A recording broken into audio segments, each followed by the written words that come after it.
Namaste to all of you. We will begin today's class, as we mentioned, by chanting the 108 names of Dakshinamurti. And just for the interest of time, I will just chant it once, but slowly. And you can either listen to it or join in if you feel comfortable, and then we will start the class with the Dasha mantras later. Om Mama Upatta Samastha Durita Kshayatvara Shri Parameshwara Pritiyartham Vidya Siddhyartham Cha Aham Idam Pujam Karishye. Om Ganana Antva Ganapatigum Havamahe Kavim Kavinam Upamasravastamam Jeshtarajam Brahmanam Brahmanaspata Anashunvanutibhi Siddha Sadhanam. Om Mahaganapataye Namaha. Om Somukhaya Namaha. Om Ekadantaya Namaha. Om Kapilaya Namaha. Om Gajakarnakaya Namaha. Om Lambodaraya Namaha. Om Vikataya Namaha. Om Viknarajaya Namaha. Om Vinayakaya Namaha. Om Dhumaketave Namaha. Om Ganadhyakshaya Namaha. Om Phalachandraya Namaha. Om Gajananaya Namaha. Om Vaktatundaya Namaha. Om Shurpakarnaya Namaha. Om Herambhaya Namaha. Om Skandapurvajaya Namaha.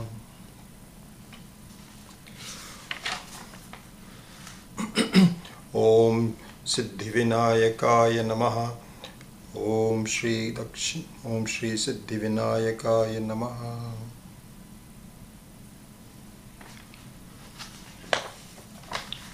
Om Spatikarajatavarnam Mauktakim Akshamalam Amrita Kalasha Vidyam Jnanamudram Karagre Dadatamurga Kaksham Chandrachudam Trinetram Vidrida Bibidabhusham Dakshinamurtimide. Om Namo Bhagavate Dakshinamurtaye Mahyam Shriyam Medham Pragyam Prayachya Swaha. Om Namo Bhagavate Dakshinamurtaye Mahyam Shriyam Medham Pragyam Prayachya Swaha. Om Namo Bhagavate Dakshinamurtaye Mahyam Shriyam Medham Pragyam Prayachya Swaha. Did we get cut off? Chandra, can you please call me?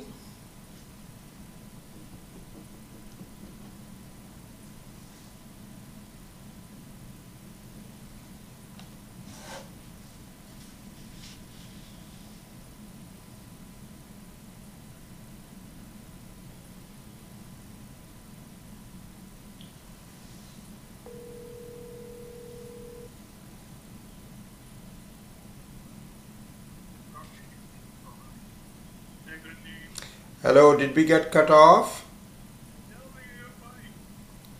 Oh, is that right? Oh.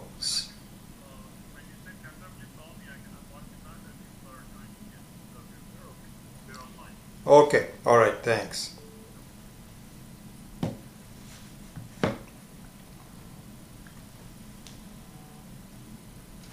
can hear you well.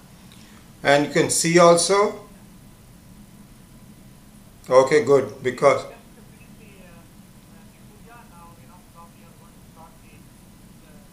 right. No, I saw a different readout on the Samsung, so I thought we had the same problem as last week. Okay, we'll begin. Thank you.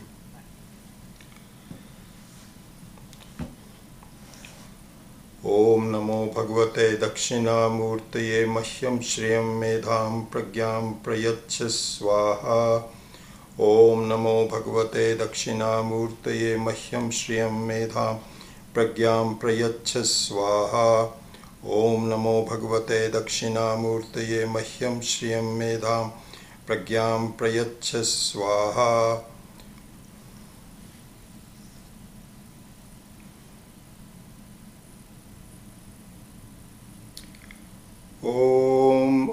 ओंकार सिंह सर्वेन्द्राय नमः। ओम ओंकारोद्यान कोकिलाय नमः। ओम ओंकार नीरशुकराजे नमः। ओम ओंकाररण्य कुंजराय नमः। ओम नगराज सुताजानये नमः। ओम नगराज निजालयाय नमः। ओम नवमाणिक्यमालाढ्याय नमः। ओम नवचंद्रशिखामणये नमः। ओम नंदितशेषमौनीन्द्राय नमः। ओम नंदीशादिमदेशिकाय नमः। ओम मोहानलसुधासाराय नमः। ओम मोहाम्बुजसुधाकराय नमः। ओम मोहान्धकारतरणये नमः। ओम मोहोत्पलनभोमनये नमः। ओम भक्तज्ञानाब्धिशीतांशवे नमः।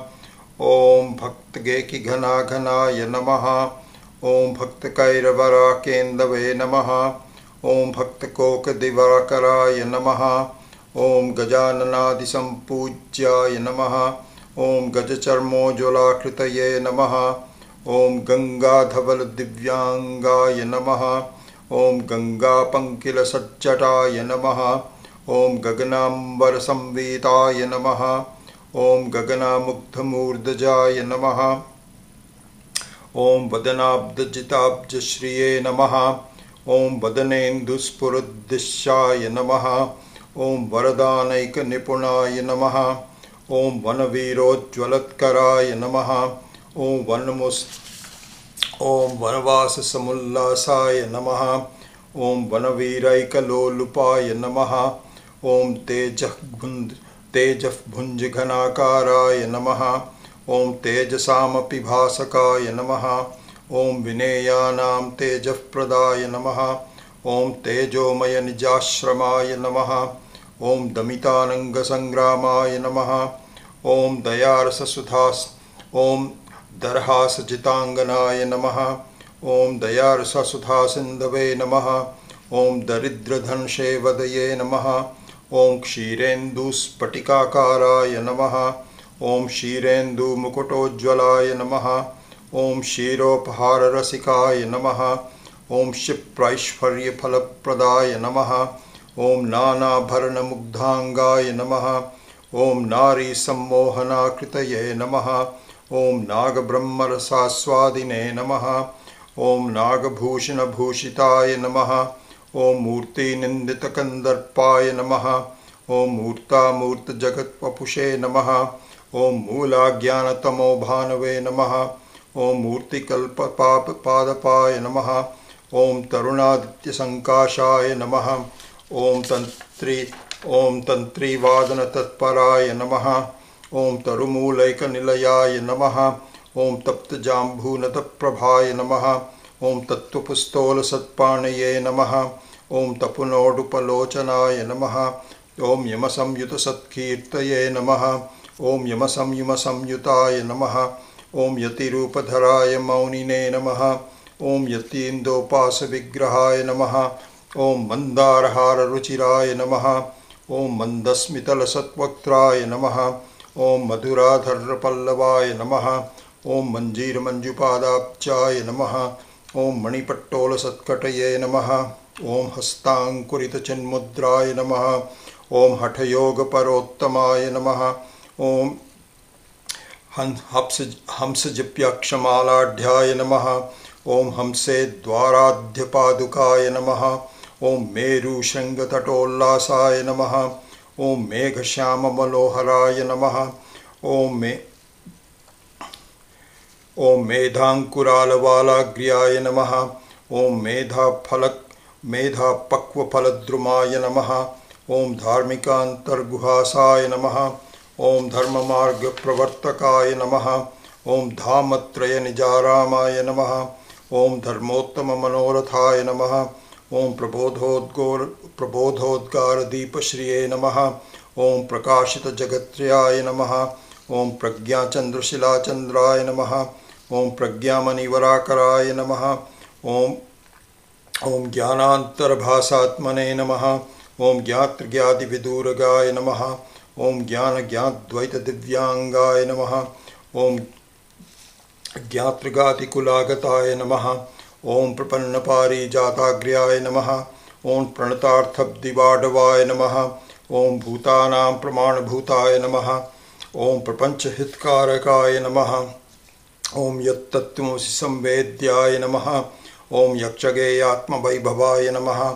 ॐ यज्ञादिदेवतामूर्तये नमः। ॐ यजमानवपुर्धराय नमः। ॐ छत्राधिपतिविश्वेशाय नमः। ॐ छत्रसामरसेविताय नमः। ॐ छन्दशास्त्रादिनिपुणाय नमः। ॐ छलजात्यादिदूरगाय नमः। ॐ स्वाभाविकसुखैकात्मने नमः। ॐ स्वानुभूतिरसोधतये नमः। ॐ स्वाराज्यसम्पदध्यक्षाय नमः। ॐ स्वात्माराममहामतये नमः। ॐ हाटकाभजटाजूटाय नमः। ॐ हासोदस्तारिमण्डलाय नमः। ॐ हालाहलोज्ज्वलगलाय नमः। ॐ हार्दग्रन्थिविमोचकाय नमः। ॐ श्रीमेधादक्षिणामूर्तिस्वामिने नमः। ॐ श्रीमत्परमहंसपरिव्राजकाचार्यवर्य श्रीदयानन्दसद्गुरुभ्यो नमः। ॐ श्रीमहेशानन्दसद्गुरुभ्यो नमः।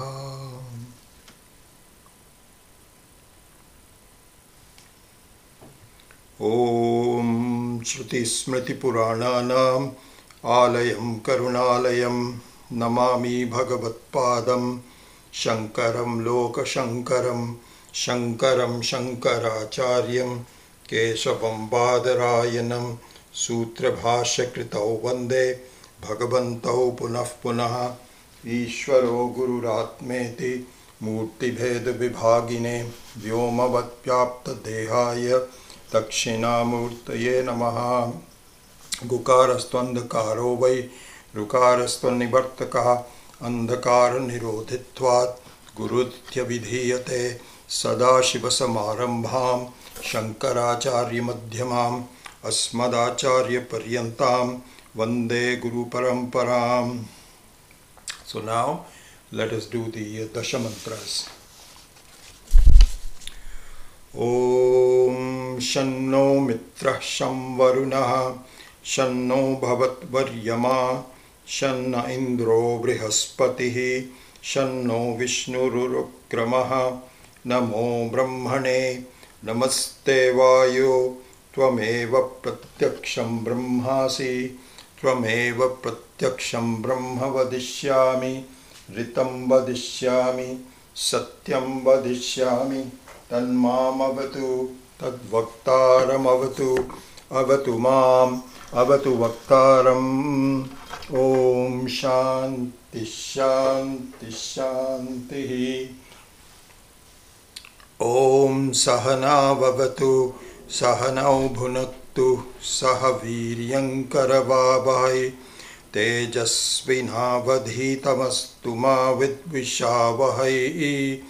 Om Shanti Shanti Shanti. Yaschandasam Rishabho Vishwarupaha Chandobhyodhyamritaat sambabhuva Samendro medhaya aspranotu Amritasya devadharano bhuyasam Shariram me vicharshanam Jihva me madhumattama Karna abhyan bhuri vishruvam Brahmanav koshosi medhaya pihitah Shrutam me gopaya. Om Shanti Shanti Shanti. Aham Rikshasya Reriva Kirtif Prishtam Gireriva Urdhvapavitro Vajiniva Swamritamasmi Dravina Gumsavarchasam Sumedha Amritokshitaha Ititishankor Vedanuvachanam. Om Shanti Shanti Shanti. Purnamadav Purnamidam Purnat Purnamudachyate Purnasya Purnamadhaya Purnamevavashishyate. Om Shanti Shanti Shanti. Apyayantu mama angani वाक्प्राणश्चक्षुः श्रोत्रमथो बलमिन्द्रियाणि च सर्वाणि सर्वं ब्रह्मोपनिषदं माहं ब्रह्म निराकुर्यां मा ब्रह्म निराकरोत् अनिराकरणमस्तु अनिराकरणं मे अस्तु तदात्मनि निरतेयोपनिषत्सु धर्मास्ते मयि सन्तु ॐ शान्ति शान्ति शान्तिः वाङ् मे मनसि प्रतिष्ठिता मनो मे वाचि प्रतिष्ठितम् आविर्म एधि वेदस्य मानि ईस्थः श्रुतं मे मा प्रहासीः अनेनाधितेन अहोरात्रान् सन्दधामि ऋतं वदिष्यामि सत्यं वदिष्यामि तन्मामवतु तद्वक्तारमवतु अवतु माम् अवतु वक्तारमवतु वक्तारम् ॐ शान्ति शान्ति शान्तिः भद्रन्नो अपि वातयमनः ॐ शान्ति शान्ति शान्तिः भद्रं कर्णेभिः शृणुयाम देवाः भद्रं पश्येमाक्षभिर्यजत्राः स्थिरैरङ्गैस्तुष्टुवागुंसस्तनूभिः व्यशेम देवहितं यदायुः स्वस्ति न इन्द्रो वृद्धश्रवाः स्वस्ति नः पूषा विश्ववेदाः स्वस्ति नस्तार्क्ष्यो अरिष्टनेमिः स्वस्ति नो बृहस्पतिर्दधातु ॐ शान्ति शान्ति शान्तिः यो ब्रह्माणं विदधाति पूर्वं यो वै वेदांश्च प्रहिणोति तस्मै तं ह देवमात्मबुद्धिप्रकाशं मुमुक्षुर्वै शरणमहं प्रपद्ये ॐ शान्ति शान्ति शान्तिः. Let me play the mantra by Sri Omkaranandji and then we'll get going.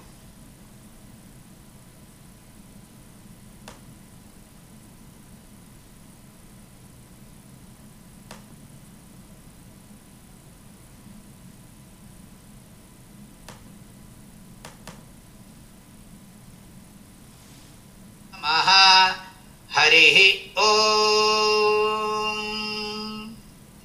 अत्रिणात्वा कृमे हन्मि कण्वेन जमदग्निना विश्वावसोर्ब्रह्मणा हतः कृमीणागुं राजा अप्येषागस्थपतिर्हतः अथो माताथो पिता अथो स्थूरा अथो क्षुद्राः अथो कृष्णा अथो श्वेताः अथो आशातिका हताः श्वेताभिः सह सर्वे हताः आहरावद्य श्रुतस्य हविषो यथा तत्सत्यम् यदमुं यमस्य जम्भयोः आदधामि तथा हि तत् खण्फण्म्रसी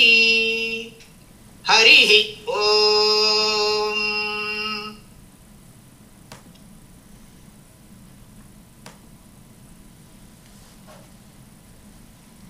Okay, we are ready to get started.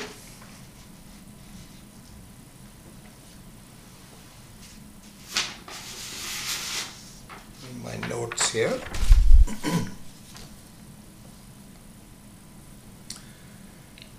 So let me turn the audio on.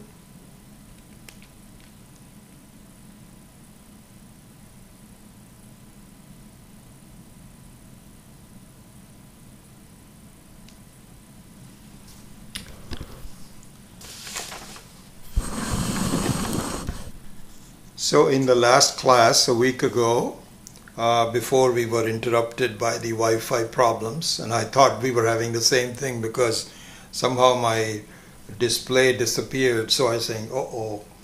Anyway, I'm happy that was just there was a mistake on my part to see that everything is okay. Happy to see that. So in the last class, we had pretty much completed the third prakarana, Advaita prakarana.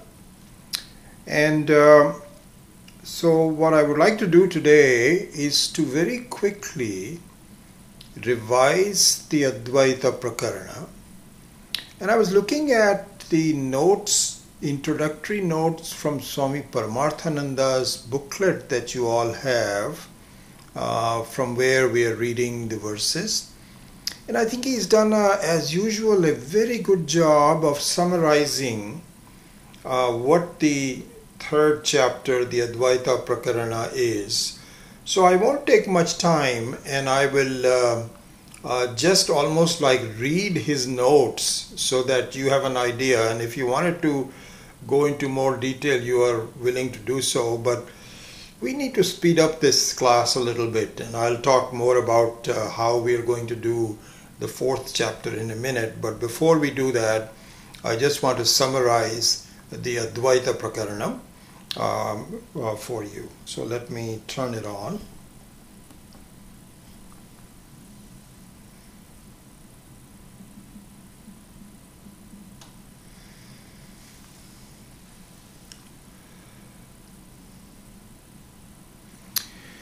So Swami Paramarthananda ji correctly, obviously, summarizes the intent of the Advaita Prakarana, and we will go into that a little bit more when we summarize the entire set of Karika in just a few minutes. But just from here, the reason for the Advaita Prakarana was that the previous Prakarana, which is Vaithatya Prakarana, which is number 2, was all talking about the logic for describing that all creation in this universe does not have a reality.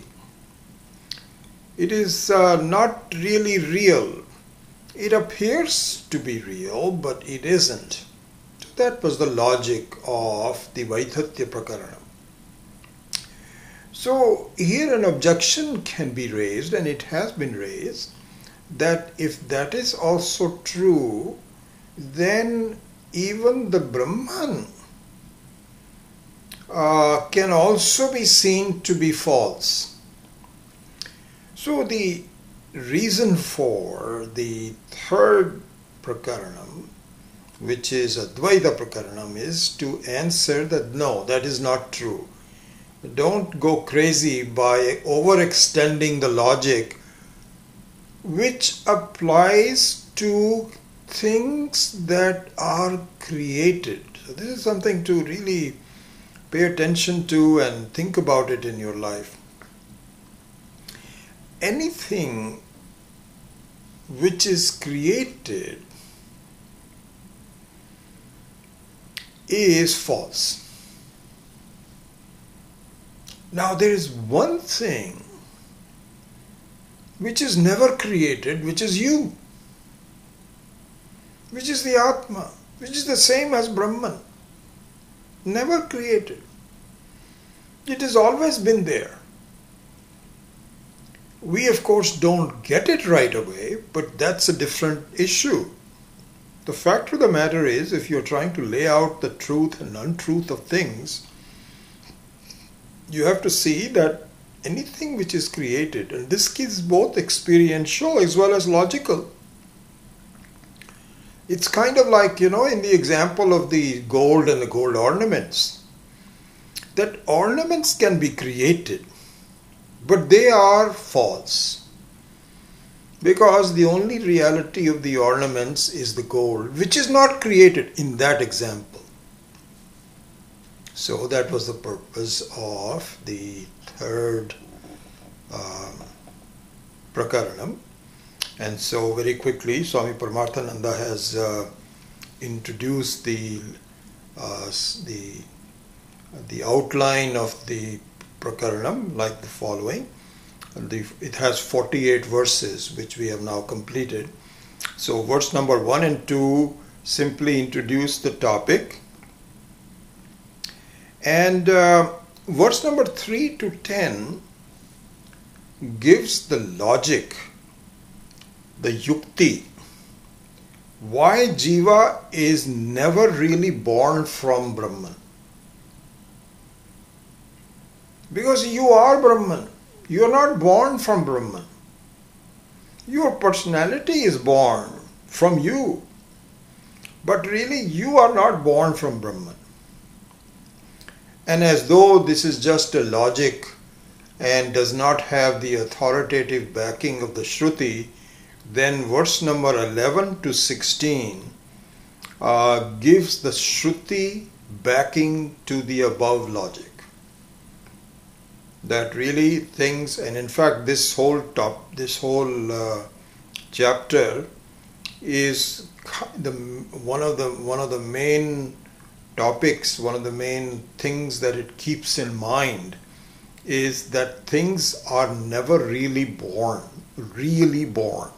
Even though we can see them, I was born as a body, as a person, people are born, our children are born, things are born.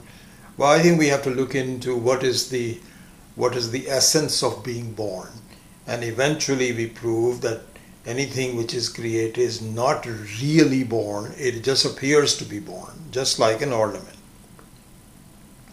So 11 to 16 gives the Shruti support backing for the above logic. Then in verse number 17 to 19, a brief introduction is given to the popular spiritual / religious ideas that appear to be completely different. They don't believe in Vedas, and even if they do believe in Vedas, sometimes they have a different interpretation. So 17 to 19 gives the fact that we should not really pick up an argument with them. It is kind of like saying, is the necklace better or the ring better? And you can discuss this ad nauseum. But if you are the gold, then it is not a proper comparison to say, is gold better or the necklace better? Completely different things altogether. So that is the essence of Sri Gaudapada's introduction. And by the way, this will be expanded a great deal in the new Prakaranam that we are going to study. And for that reason, as I am just giving you a preview, we may not get into as much detail. Because the comparison of the various viewpoints that the world has with Vedanta is really meant for our understanding. We don't want to get into a debate. This is not a proselytizing religion where we say, you are wrong, I am right, so please convert yourself to me. No, there is nothing like that. We want to just leave people alone, let them do what they want to. They are Ishvara's creation. It doesn't bother me. But what bothers me is if I get wrongly influenced by their ideas and thereby undermine the very foundation of my own thinking. So from the very beginning, Swami Dayananda used to emphasize this point. And so that being the case, the reason I'm saying this is that we will not go into as much detail as Gaudapada ji has done, because his composition of the Karika is meant for a number of people. And one of them is the public teachers, who is really answering to the doubts of segments of the society. This has been going on for thousands of years. This is nothing new. If the Muslims were not there at that time, maybe somebody else was there. Buddhists were there. The Buddhists were not there, some other people were there. So they were trying to figure out how best to give a structured debate and an answer to that. I'm not sure that we are that interested. So we are going to really summarize chapter 4 more than verse by verse. Anyway, I was going to come to that later on. Anyway, this verse number 17, 18 and 19 shows that we have no quarrel with the dualistic view. Unfortunately, there are no non-dualistic views that are worth considering. Some people may call them non-dualistic, but the true non-dualistic view is not found. If we had some differences with them, that will be a good thing to discuss. So really all viewpoints are dualistic only. So that's what this one shows. Then in verse number 20 to 23, Sri Gaudapada Ji shows that not only the jiva, but the world itself, all the external appearances are also not born from Brahma. That is from Brahman. That is also like seeing a snake on the rope. There is no reality to it. Then this whole topic of the unbornness is being summarized, concluded with verse number 27 to 30. And then after that, in terms of my own understanding and my feelings about my mind and my thinking and so on, the same idea is now being personalized from an individual standpoint. What is the mind? What do I mean by that? Because it appears to be me. And so this whole topic of non-mind is being taken up by Gaudapadacharya Ji. And so this is taken up from verse number 31 to 39 and carried forth into completion with number 40 to 48, which deals of meditation as a dhyanam, not as a nididhyasanam. If you recall, we made that distinction between dhyanam and nididhyasanam. And the dhyanam is also getting close to nididhyasanam, but it is not nididhyasanam. So dhyanam means that there is some value in ekagrata. What is called ekagrata means some focus, some absorption into thinking about Brahman, even though you don't fully get it yet. There's some value in doing so. So that is what is called dhyanam. This is what meditation was. And so the chapter concludes with a discussion of meditation. So in very brief terms, we summarize now the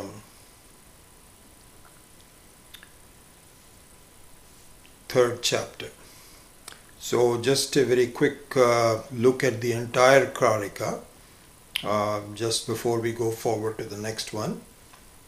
One is that first there was the Upanishads, Mandukya Upanishad, and it was in a very terse verse form, and so that being the case, Gaudapadacharya Ji, who is, as you know, the Parama Guru of Adi Shankara, and many people feel that the revival of this Advaita Sampradaya, revival, not the beginning but the revival, because you could see the society being confused about it, having questions and so on, and so from time to time you have to revive it. So this revival was not started by Adi Shankara but by Gaudapadacharya. This is how the experts in these matters believe. So to explain the Mandukya Upanishad, which is the highest Upanishad there is, because it is so concise. It really brings together all of the viewpoints of Taittiriya and Brihadaranyaka and Chandogya and Kena and Katho and Katha and so on, into saying ultimately what you have to think about who you are, what your different manifestations are as a waker, as a dreamer, as a sleeper, and who is it that you are. You are none of them, you are really the Turiya. This is what the Mandukya Upanishad is very briefly pointing out. It's like the essence of all the Upanishad. That's why it is considered to be a very advanced Upanishad. But being an advanced Upanishad, it means that for us, if we get into it without building up the base, you are still confused. The more advanced it is, the more concise it is, the harder it is to understand. So therefore, the revival of the Advaita Sampradaya was started by Gaudapadacharya ji in the form of 4 Karikas. The first Karika is what is called Agama Prakaranam. So Agama is another word for Vedas, for Vedanta. And so the first Prakarana is to say, okay, here is what Upanishad is saying. This is the voice of the Vedanta. This is the Shruti.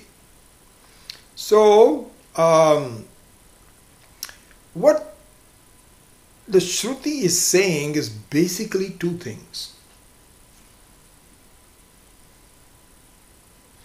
One is that everything is Brahman. It's like saying that all the various golden ornaments are nothing but gold. Now that's easy for us to see. But it is not easy for us to see that how the whole thing, including coronavirus, including the amazing effect it is having on the world, on the very reason for it, the effect of it, the implications for it, the future for it, all of that is really born, so-called born out of Ishvara alone. It is Brahman. Ishvara and Brahma are one and the same. Ishvara is simply the manifestation of Brahman. So everything in the whole world has a common origin, which is Brahman. So this is the first thing that the Upanishad is attempting to portray. The second thing which it is portraying is that don't think about Brahman as being separate from you.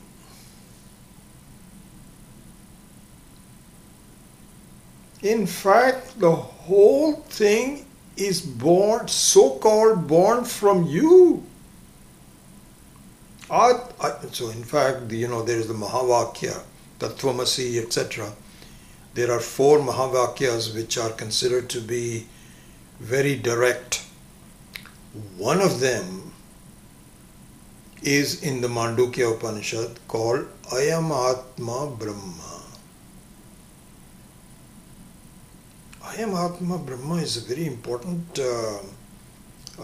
way of looking at the Mahavakya. Why? Because Ayam means this Atma that you are living with yourself the whole day. This one, the one you are familiar with. Not because our thinking is, okay, the whole world is Brahman, I don't know where Brahman is, and I don't know, it's his job. Okay, fine, I don't like it that coronavirus is coming from Brahman, but I accept it, what can I do? This kind of a feeling is called Brahman and the world. Everything is Brahman means there is a connection between the world and the Brahman. But I don't have anything to do with it. And the second one says, may I please surprise you by saying that all projections, there is no difference between Brahman and you. This is why we have to really take ownership that really even this is nothing but a projection of my mind. It doesn't appear to be, and it's very possible that it might get me. It's very possible that I may get coronavirus and may not survive. That's very possible. It just means that one dream is finished, you have to go to another nightmare, possibly for a while. But when you wake up, you find there is no coronavirus, no nothing. Nothing is there in the world except for the Atma, which is me, which is never born, will never die, and it is Sarva Vyapaka. This is what we have to understand. So the Mandukya Upanishad basically has two main points. Everything is Brahman, and you and Brahman is nothing but you. There is no difference between Jivatma and Paramatma. So this is the Agama Prakaranam. And so the first Prakaranam was to simply explain this point. Okay. Then the second Prakaranam, which is called Vaithatya Prakaranam, is saying this is a tall order. You're telling me, this is true for, as soon as even when I was saying it, people said, really? I don't understand that everything is Brahman. To now you're going too far by saying that everything is a projection by you. Really? So then, and the Shruti anticipates this kind of attitude. So he says, okay, I know you are not ready to accept my statement, but can you please start looking into it with your logic? I have bestowed a certain power to you for thinking clearly. It's called buddhi, where you're not emotional. It's not that you're just saying, okay, I believe what you're saying, I like it, I don't like it. All these are emotional things, but just pure thinking of really, is this true? Examine it with that. This is called yukti. So the second prakaranam, which was the Vaithatya prakaranam, was devoted to turning this around from your standpoint and saying, how should you see this as a logical truth? And it goes into the definition of mithya, etc., etc. And it does a very good job of it. But now then, as I said earlier, we now go to the third prakaranam, which is, if that is the case, then as some of the Shunyavadins, the Buddhists say, then even I also disappear. So as I said earlier, this is to say that's not the case because you are not created. What we were talking about was the Vaithatyam of the Mithyatvam of created things. But you are not created.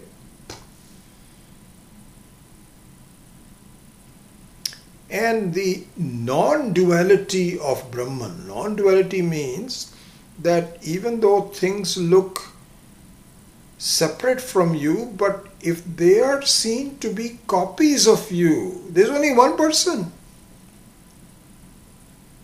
You cannot go into a place that has lots of mirrors and you see 50 of yourself. You're not 50. There was just recently I saw on TV, there is a show which talks about how children behave, toddlers behave, funny things that they do and so on.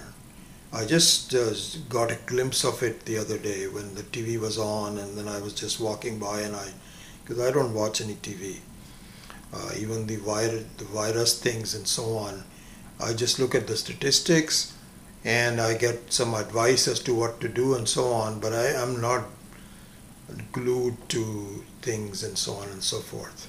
So anyway, that's a separate thing. Anyway, I just happened to see this. So they were showing a toddler who discovered his image in the mirror.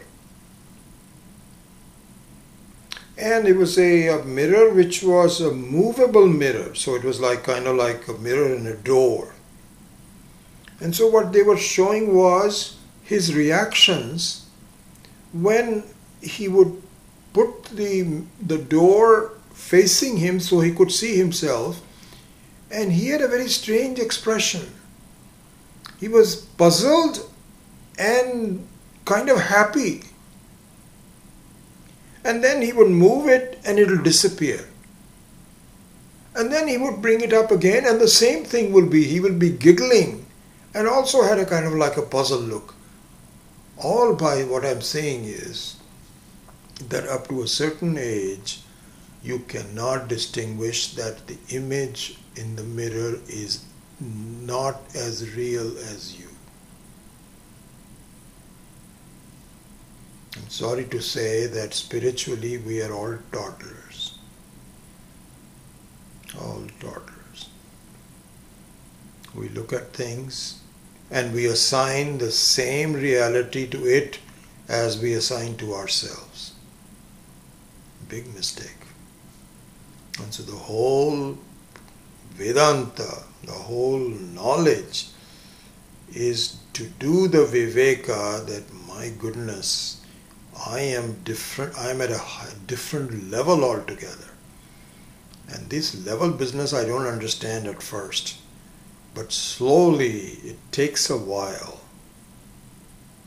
And this is why we'll be starting this introductory book called Drishya Viveka with the Gita class.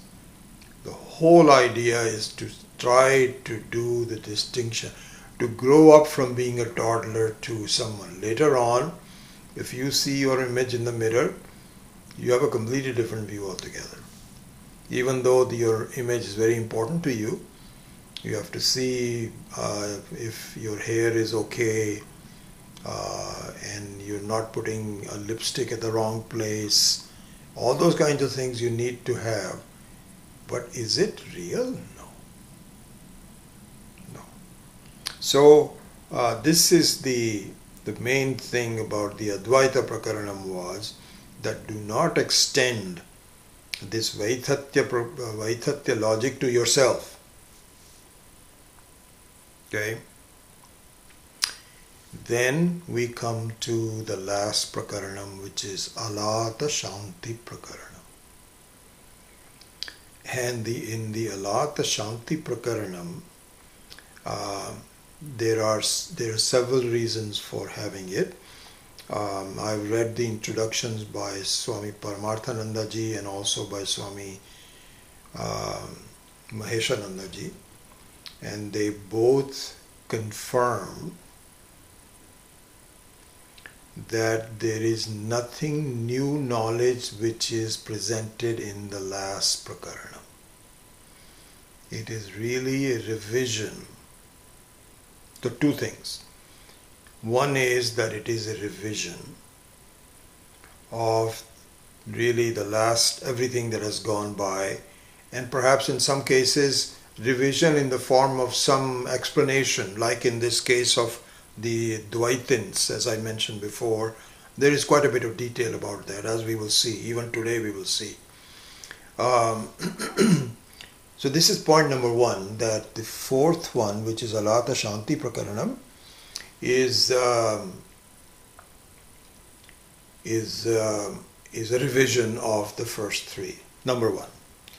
Then it goes into the fact that even though we have said that it is not born, it reiterates things by saying that just because it is not really born doesn't mean that it doesn't appear to you for transactional purposes. Same point, but given in a different view. In the fact that you have now understood that it is not there, but it appears to be there. The whole world, like the whole coronavirus and so on, it appears to be real. This point is specifically illustrated with the example of alata. And alata is a firebrand.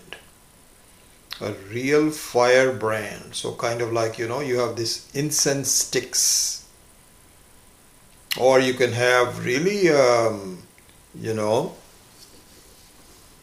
lamp of fire with a flame. We cannot do that right now because of two reasons. If I do it very quickly, which is what you need to do, it will extinguish. And also the room is not dark. So in a dark room, if you move an incense stick very quickly, it makes patterns. Because it has to be so quick that your eyes, to replenish the old image, it's faster than that. Kind of like a movie. So if you put a movie, and then if you do it very slowly, one frame at a time, it doesn't look continuous. But if you do it very quickly, it looks like a real picture. So something like that. I think in the old days, if the movies were there, he would have given the example of the movie. But here he gives the example of the Alata Shanti. And the Alata Shanti, Alata means a firebrand, and Shanti means it is still, doesn't move. And so even though there is a pattern, I'm already explaining the whole thing, we don't have to go through the whole thing. Even though there is a pattern, you can draw an 8 or 9 or circle or ellipse or something. But really there is no ellipse, there is no circle. It just appears to be. The only reality of that is the Shanti of the Alata. So this is the second reason for this Prakaranam. So there are two reasons. One is a revision of the whole Prakriya, the entire Karika. And the second one is to highlight through an interesting example, because we all have difficulty in saying, how can this be real? I don't understand this. How can this be non-real?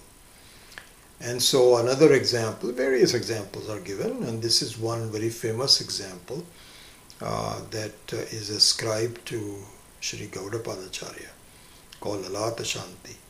So that is the example of the mithyatvam appearing as something which is experienced by you and I. Okay, so this is the a summary of the fourth chapter. So now let me pause and what time do we have? We have still quite a bit of time. Let me pause and talk a little bit about where we are going. with this text that we are currently studying, and I will also announce the next text. It's a little premature, we are not close to it yet, but since the topic is there, I will talk about that as well. And you are the first people that I'm revealing it to. You're an experienced class, and so it is. I'll share with you what my thoughts are with respect to the next text and so on. So let me shut this off for a minute and kind of talk about, in general, what my thinking is. So the first thing I would say is that in this last Prakaranam, Advaita Prakaranam, which had 48 verses, I looked up recently, I think yesterday, we took 18 classes. So that's 2.5 verses per day. The Alata Shanti Prakaranam has 100 verses, twice the amount of the last one. So if we were to follow it with the same thoroughness and speed as we've been doing, whatever the thoroughness level is, it would take us 37 classes, which is close to a year, if not more so, with all the interruptions and so on. 1 year. So that means that we will be studying the Alata Shanti Prakaranam for 1 year. So based on my thoughts on this and some decisions I've made, we are going to change the gears of our class. We are still going to travel, but just like if you're going uphill, you go into a lower gear, and then when you are on a highway and you have now climbed the hill, you go into a different gear with a different speed and so on. I think we're going to do that. The reason we're going to do that is that for 3 or 4 reasons. One reason I already talked about, which is that there is no really new Vidya which is being presented. It is a revision of what we have already done, number one. Now, if I look at, bring this.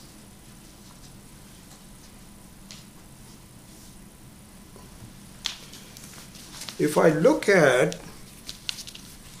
Swami Maheshanandaji's treatment,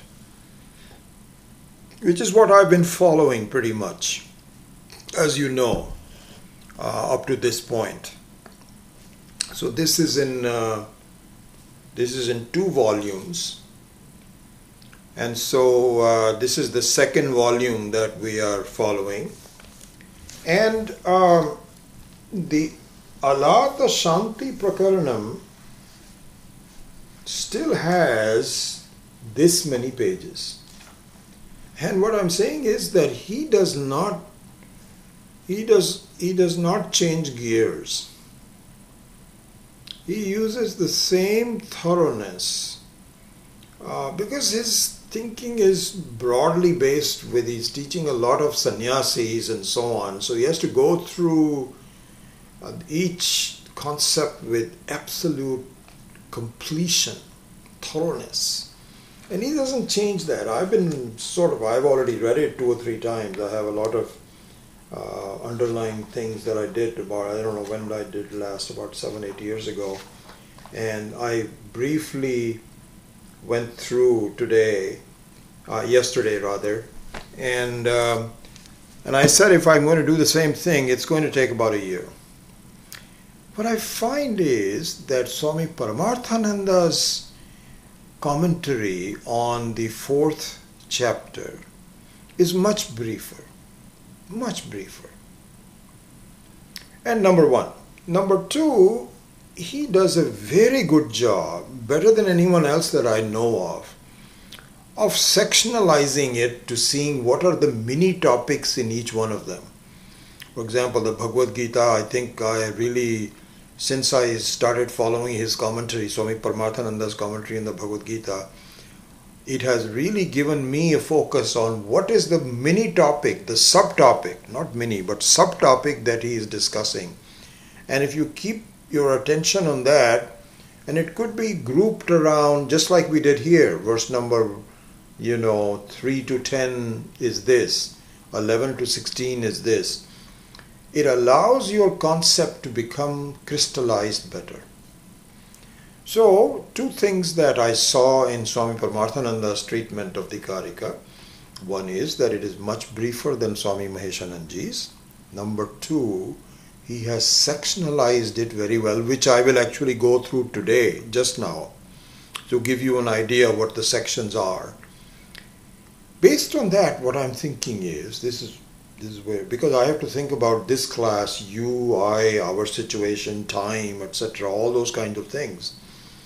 What I'm thinking is I'm going to follow Swami Paramarthananda, not Swami Maheshanandaji. I will, if I have time, which I am very short of, I may look into the references of the ideas. I may not have time to go through each one of them, but I will, I think, scan to see if there are some things that I want to bring in from Swami Maheshanandaji. But I'm going to follow Swami Paramarthananda's treatment. And also, I may not go verse for verse. And so I will take a section. This is going to create a lot of work for me. But I think in the interest of time, I'm willing to do so. I will conceptualize the main points about that section. And then move on to the next section. If we did that, my feeling is we can possibly do this in 10 to 12 classes. Less than 3 months. Okay? So that's my plan. And what I will do is, let me defer it's 9 o'clock. So let me go through the sections of the 4th chapter now, and I will discuss about the future plans at the end of the class in about 15-20 minutes, or even less than that. So let's go into the sections of Alata Shanti Prakaranam.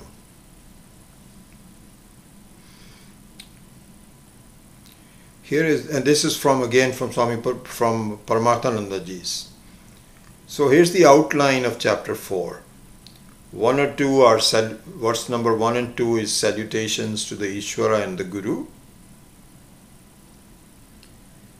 Verse number 3 to 5. See, now this is the section where the Dvaitin's view is now examined in more detail. So verse number 3 to 5 talk about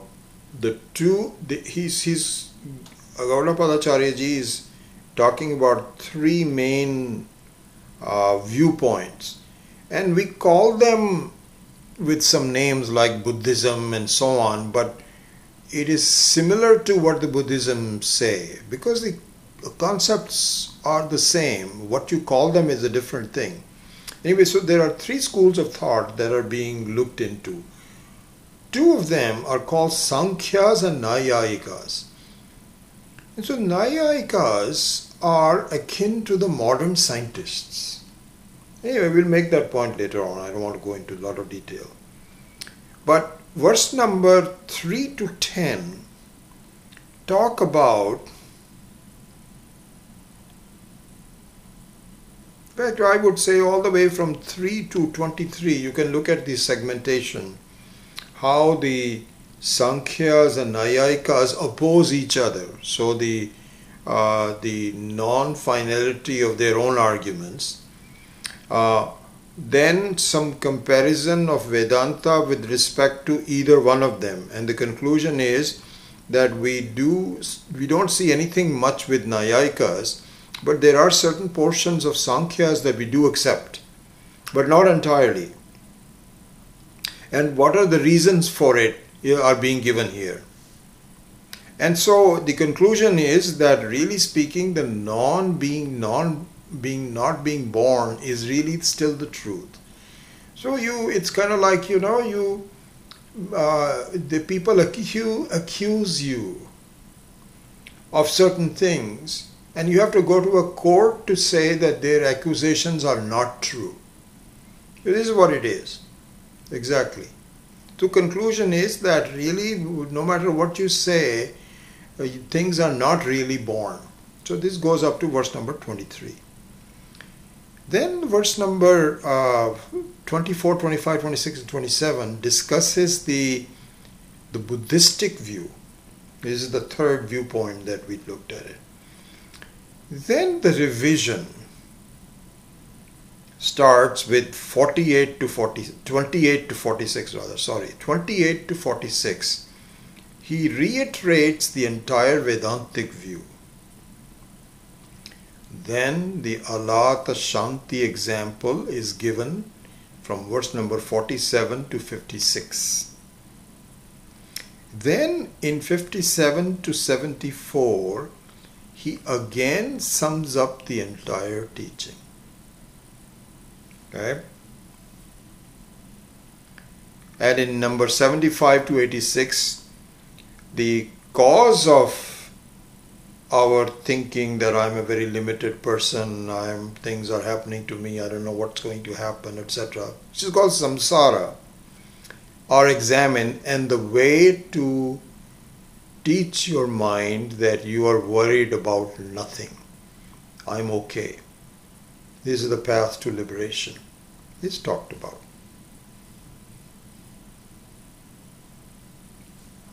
Then once more time, Gaudapadacharya ji takes 87 to 100 to almost now he includes not only the Karikas but even the Upanishads. So this conclusion, and we might do this one, we might take it, we're going to take all the sections all together, but this one would in a way revise the Upanishadic verses also, that really the Viveka of the three states culminates in the essence of Vedanta. I think that's it. So this is an outline of the next prakarana that we're going to take. So in summary, I hope you agree with my changing gears. I think you will. You have never really disagreed with me. And so I will speed it up without giving up the essential conceptual understanding of what the fourth prakarana is, and also with the understanding that with the agreement of both the Swamis and Swami Dayanandji's also, I have not been studying his notes on Karika as much because it's it's been there for quite a while. I have not been looking into it. So really the conclusion of all the acharyas is that if there was a brand new vidya that was not done before, then I would have gone it with some more detail, but this is a clarification, and so I'm justified in speeding up a little bit. So that is the plan. Okay. So now in this short time, so if you recall, I had sent you an email about how we should go forward with all the changes that have been going on and exacerbated by our losing, just going through online only, not face to face and so on, whatever the Ishwara's wish is. Based on that, what we should do. So, number one, I am still planning that I will be teaching 3 classes a week like before. I think that perhaps 2 on the weekdays possibly. That's a separate issue on a temporary basis. If everybody's home, I am also home. But I think that let's see, Chandra is calling. Let me see, hold on.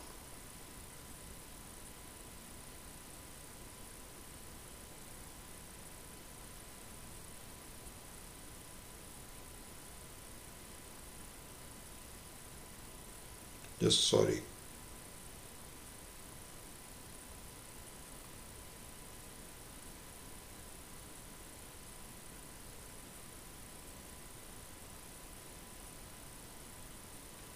Please zoom in a bit into the text. There is a lot of blank space. Okay, I will do that for the next class. There is no more coming up on in this class. Excuse me. So I'd sent you an email about so I might just continue with 3 classes a week. But what I've decided to do is that we will more clearly separate the 3 classes from each other as follows. We're going to make this class more advanced, focusing on the experienced people. We're going to make the Gita class continue to be very fundamentally basic. And as you know, I've decided to spend some time on Drigdrishya Viveka. We'll talk more about that. This should be starting next week itself. And then we'll continue with the Gita with the emphasis on not just the text but the way of teaching, keeping the relatively beginning student in mind. So those are the 2. So I'll separate them a little bit. Right now it's kind of like a jumble. And I'll use the Tuesday night class as small topics that are useful to anyone.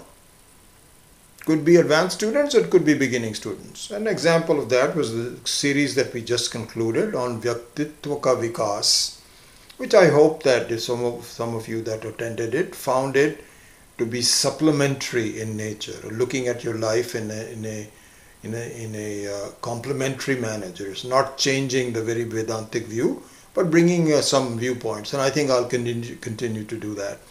And I think one of them is the Purusha Suktam, and I have written a couple of memos to some people, and I would really like to get your support to see whether you are willing to make sure that you get some new people, your friends, particularly people who are very familiar with the chanting of Purusha Suktam, if we can do that. So please write to me. I have not seen any responses from any of the people that I've written to, which I would like to get some responses from you and see your support.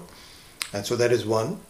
There are various passages in the Panchadashi that require explanation, and they are beautiful, and I will take one of them. We can even take some Sadhana Panchakam and Manisha Panchakam, etc. Different kind of text that we can take.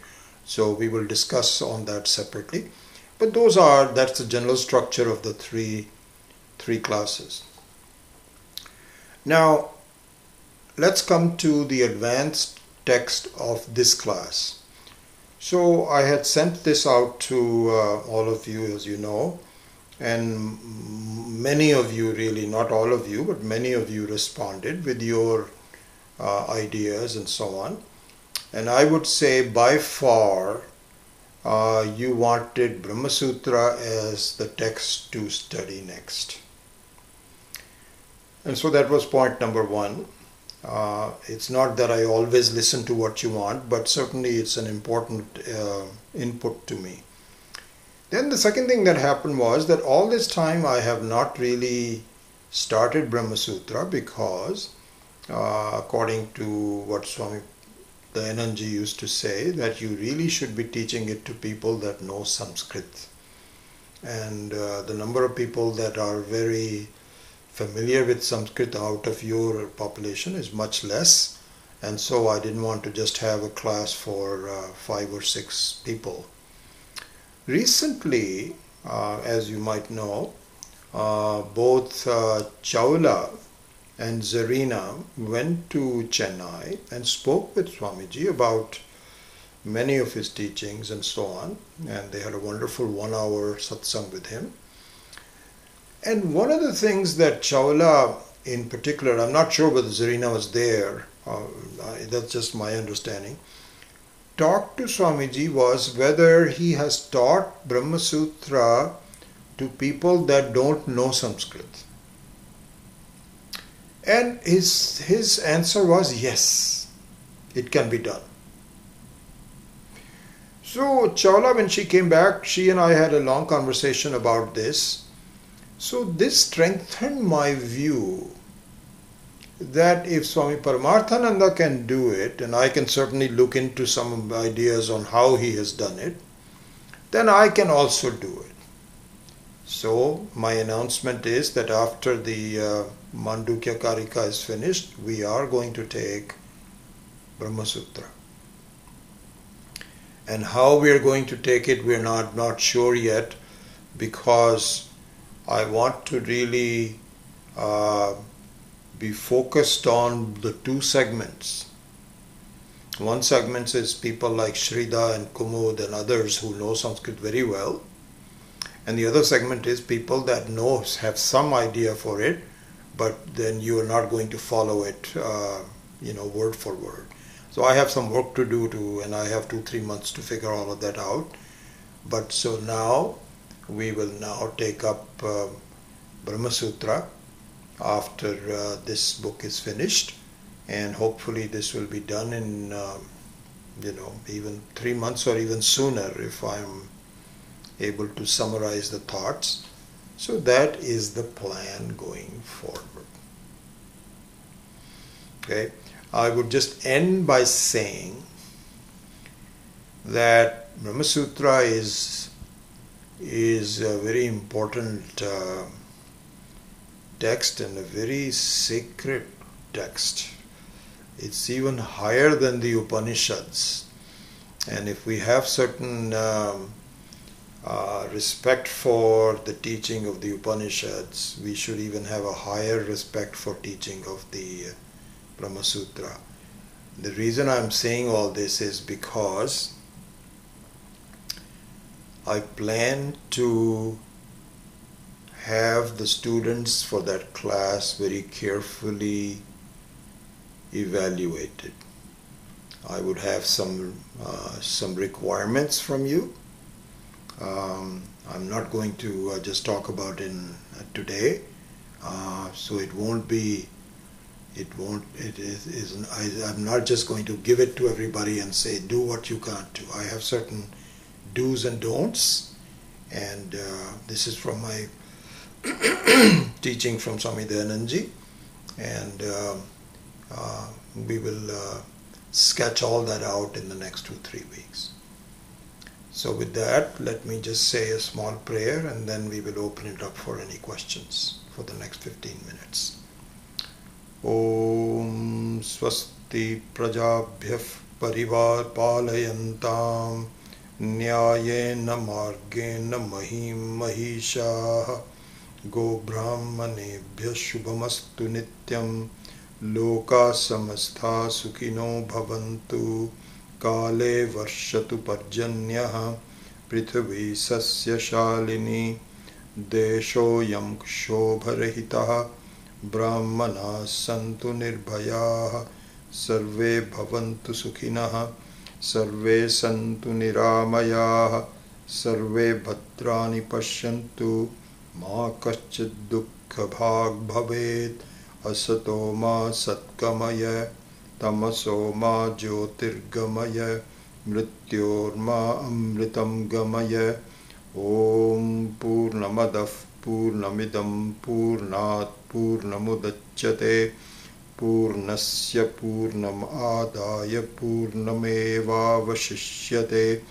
Om Shanti Shanti Shanti. Harihi Om Shri Gurubhyo Namaha.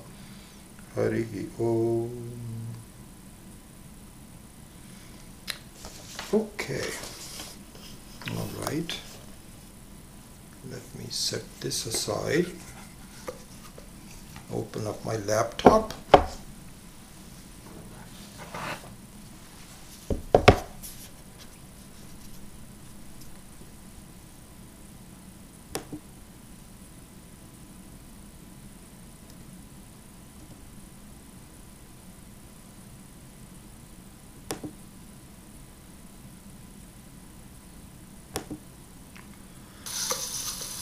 Open up my laptop.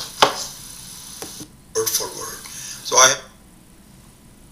okay.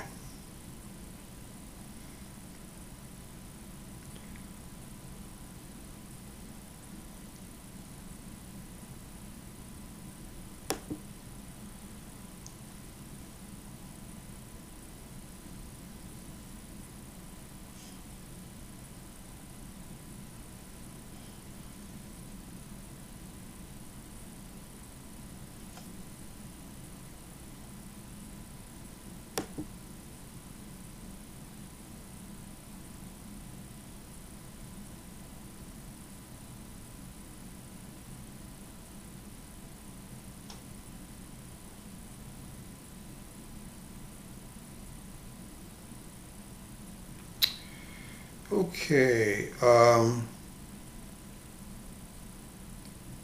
don't see any questions per se, but I will pause to see if you,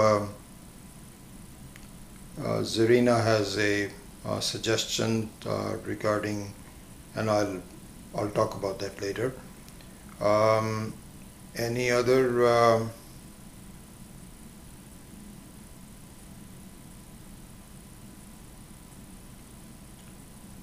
other points? Any questions, any suggestions, any responses? I'll pause for a minute to see if you have anything.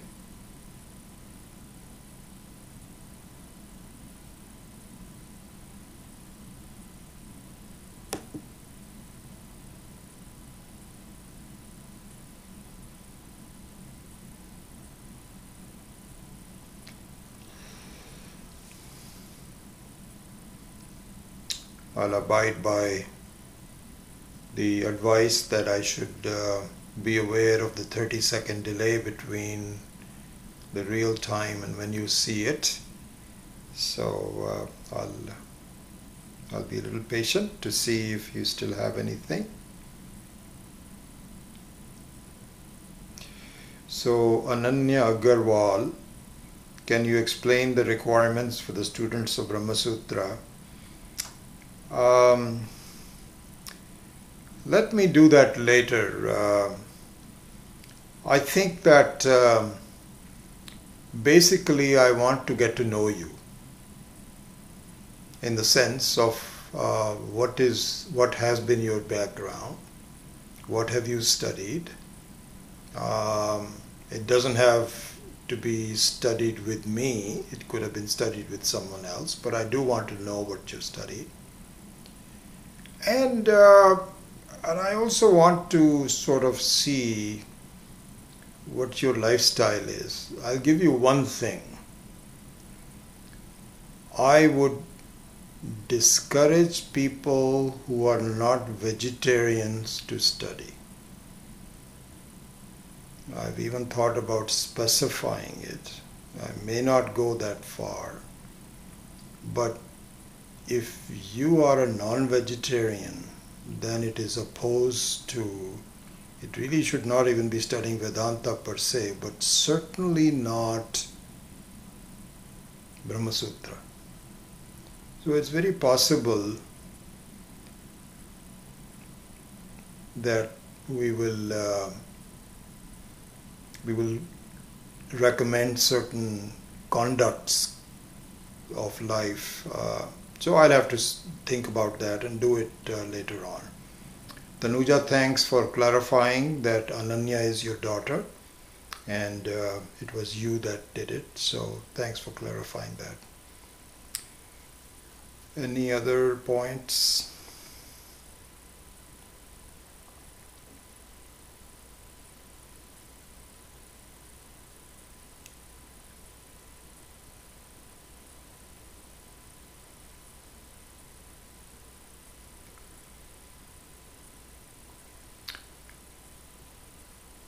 Chandra, if you're still there, I don't know why I thought that the board was completely visible, but now the top seems to be cut off, so I have to look into that for the next class as to what is the case.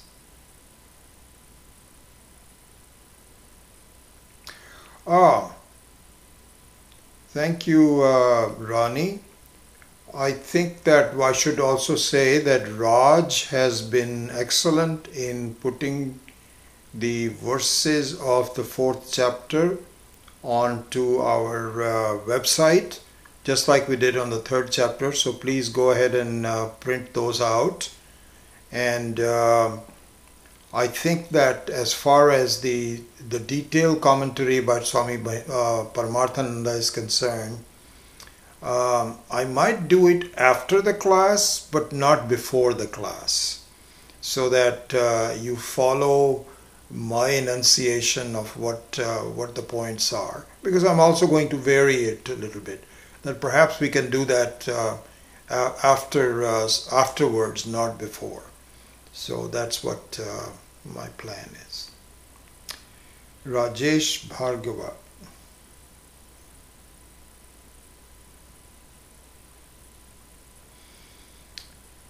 I just accidentally ran into this site, and I'm happy I did. I would like to know how the schedule for your lectures. I live in Minnesota. I would like to join them as often as I can. Thank you. Wonderful, Rajesh. I'm happy you discovered us. Please go to our website, which is Arsha Vidya Center, ARSHAVIDYACENTER.org, and there the schedule of the classes is posted. I'm very happy that you discovered us, and I welcome you to it. It all depends on what your background is. You might find it even more useful for the next class, which is going to start at 10 o'clock California time in about half hour. We're going to discuss the Drikdishya Viveka as the next text that we're going to follow, and you might find that to be of some interest to you. Because the Karika has been going on for quite a while, so you're joining at the end of it. So you're welcome to look into all of them, and all of the classes are open to everyone, of course. Anything else? Okay, I'll wait for one more minute, and then we will wrap this up.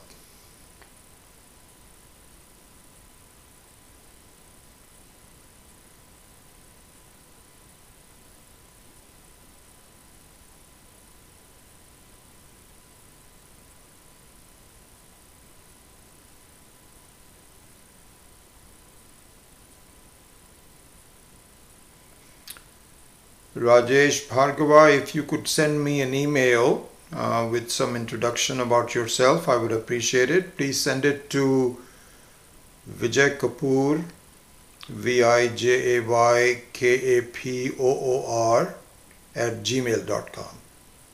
Please do. Kalyan Raman.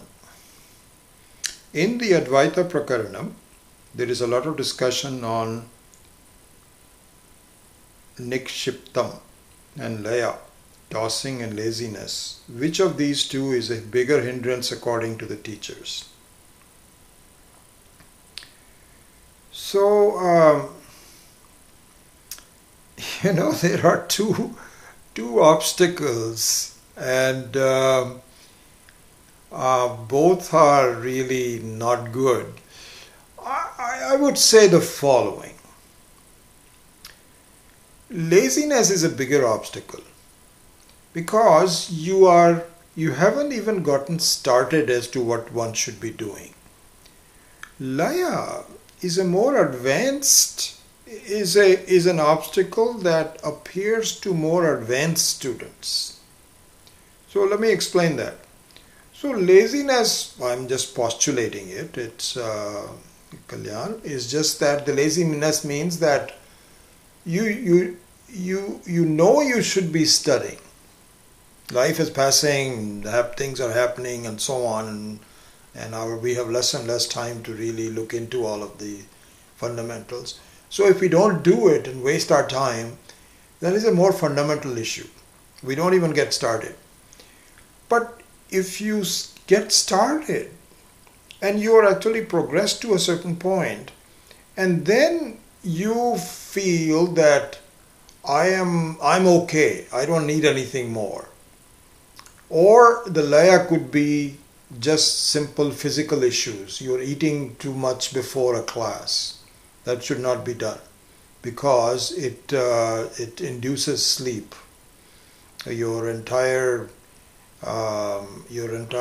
oxygen, etc., is used for digestion, and your brain doesn't get enough. So that is also a form of laya in some manner.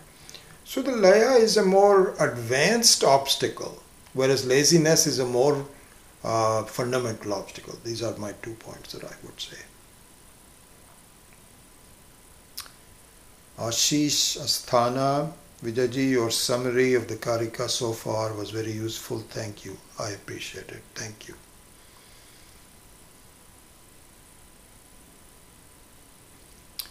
All right. So we will call it a day, and we would look forward to starting the Alata Shanti Prakaranam from next week. Okay? Hari Om. Thank you.